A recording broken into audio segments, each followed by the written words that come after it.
Assalamualaikum warahmatullahi wabarakatuh. Halo semua, perkenalkan nama saya Zahra Nur Fauziah. Saya dari jurusan Statistika Universitas Brawijaya angkatan 2020.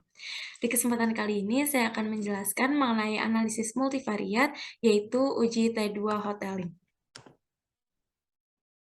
Sebelumnya yang akan saya jelaskan yaitu uji T2 Hoteling berupa definisi dan hipotesis, kemudian asumsi yang harus dipenuhi, dan kasus berupa contoh data dan penyelesaian menggunakan aplikasi RStudio.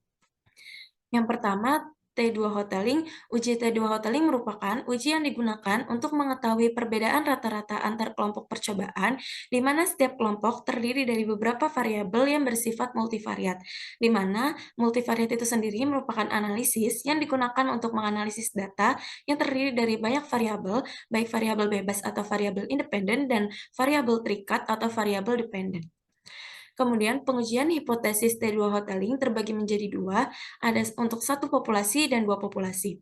Untuk satu populasi, hipotesisnya berupa H0, vektor rata-rata sama dengan vektor rata-rata 0, dan H1, vektor rata-rata tidak sama dengan vektor rata-rata 0. Sehingga keputusannya tolak H0 jika N kurang P dibagi N-1 P dikali T kuadrat lebih besar dari F P, N-P alfa. Sedangkan untuk dua populasi dengan hipotesis H0, vektor rata-rata X sama dengan vektor rata-rata Y, dan H1 vektor rata-rata X tidak sama dengan vektor rata-rata Y. Sehingga keputusannya tolak H0 jika N-P-1 per N-2P dikali T kuadrat lebih besar dari F P, N-P-1 alfa. Yang kedua, asumsi yang harus dipenuhi ada dua, yaitu ada asumsi normalitas dan asumsi homogenitas. Untuk asumsi normalitas digunakan untuk mengetahui data tersebut berdistribusi normal atau tidak. Uji yang dapat digunakan ada 4, yaitu ada uji Sapir-Whorf, uji Kolmogorov-Smirnov, Kiki-Plot, dan uji Lilliefors. Dan yang kedua, ada asumsi homogenitas, yaitu asumsi yang digunakan untuk menguji apakah kesamaan matriks varian atau kovarian itu sama atau beda. Uji yang dapat digunakan yaitu ada box M dan uji kesamaan matriks kovarian. Berikut contoh kasus yang dapat diaplikasikan pada uji T2 Hoteling.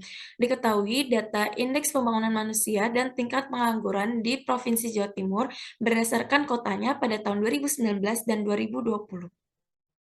Yang pertama dilakukan adalah menguji asumsi normalitas terbagi menjadi dua untuk kelompok tahun 2019 dan kelompok tahun 2020.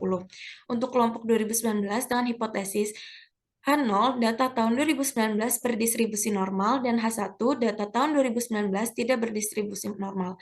Kemudian dianalisis menggunakan aplikasi RStudio dengan memasukkan sintaks library mVinomTest dan mSaviro-Test TX didapatkan p-value 0,2228, sehingga keputusannya p-value 0,2228 lebih besar dari alfa yaitu 0,05, maka terima H0. Kesimpulannya, dengan taraf nyata 5% dapat disimpulkan bahwa data kelompok tahun 2019 berdistribusi normal.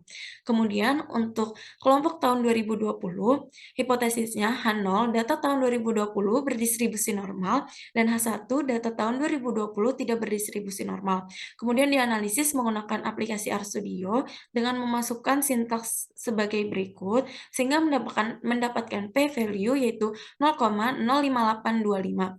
Sehingga keputusannya p-value yaitu 0,05825 lebih besar dari alfa yaitu 0,05, maka terima H0. Kesimpulannya, dengan taraf nyata 5% dapat disimpulkan bahwa kelompok tahun 2020 berdistribusi normal.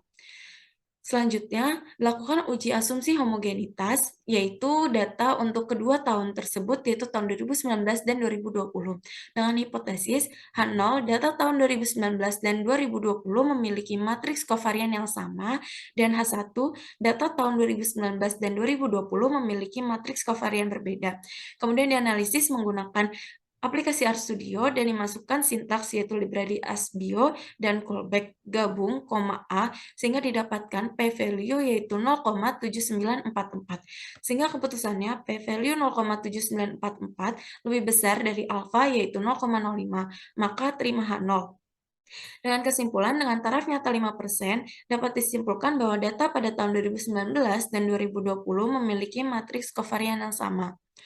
Karena uji asumsi normalitas dan homogenitas terpenuhi, maka data ini dapat dilanjutkan menggunakan uji T2 hoteling. Sedangkan jika misal data ini tidak terpenuhi asumsinya, maka harus transformasi data atau menambahkan data.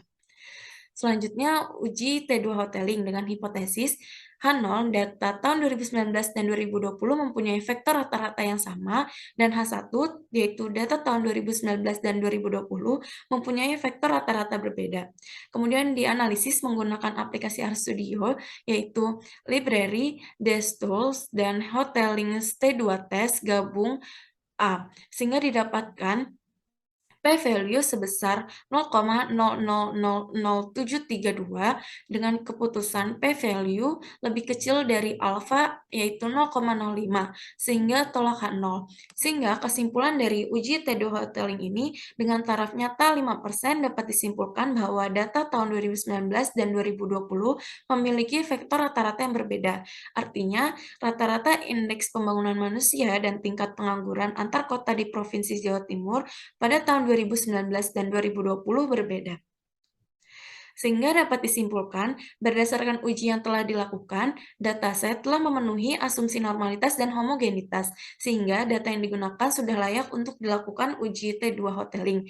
Dan berdasarkan uji T2 hoteling yang telah dilakukan, dapat disimpulkan bahwa rata-rata indeks pembangunan manusia atau IPM dan tingkat pengangguran antar kota di Provinsi Jawa Timur pada tahun 2019 berbeda dengan rata-rata indeks pembangunan manusia atau IPM dan tingkat pengangguran antar kota di Provinsi Jawa Timur pada tahun 2020. Sekian dari saya, kurang lebih mohon maaf. Wassalamualaikum warahmatullahi wabarakatuh.